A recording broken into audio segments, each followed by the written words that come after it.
መቼም ካልከፋችሁ ልካችሁን ልንገራችሁና ልኬን ንገሩኝ። ጥፍራችሁን ቅጩን ልንገራችሁ። ጥፍር የምታሳድጉ ሰዎች ዝሙት እንፈልጋለን።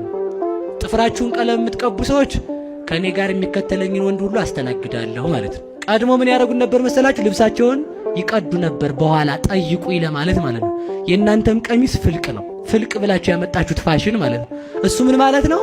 በኋላ ተከተለኝ ማለት ነው። ትርጉሙ ዝሙት እንፈልጋለን የሚል ማለት ነው። እና ልብሰ ዘማ ዊጋችሁ ሁሉ ዘማነትን ነው የሚሰብከው። ህንዶች ለጣዖቱ መስዋዕት የሚያቀርቡበት ቀን አለ። የዚያን ጊዜ ራሳቸውን ይላጫሉ። ያን የተላጩትን ጸጉር ቆሻሻ ቦታ ነበር የሚደፉት።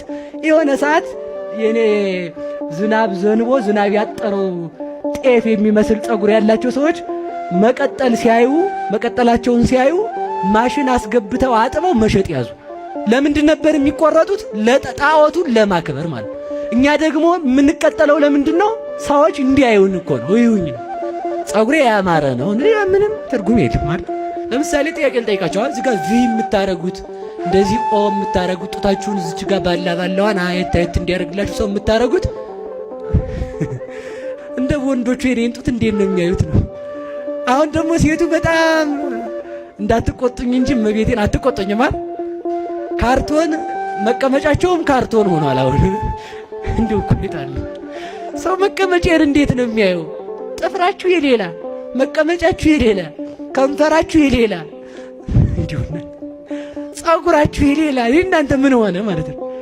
አይሁኝ እኮ ነው በቃ የዘማው ያለ ልብስ ማለት ነው።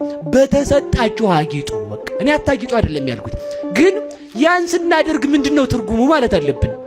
ሰውን ጥፍር አታስቀጥል ስትለው ምን ችግር አለው? ባልዩ አታስቀጥይ ካላት ኢኮኖሚ እየከለከለ ይመስላታል። ግን ዝሙት ትፈልጋለሁ ብለሽ እየተጣራሽ ነው። መነሻው እሱ ስለሆነ ማለት ነው። እግዚአብሔር ከዘማው ያለ ልብስ ያውጣን፣ ልባችንን ንጹህ ያድርግልን።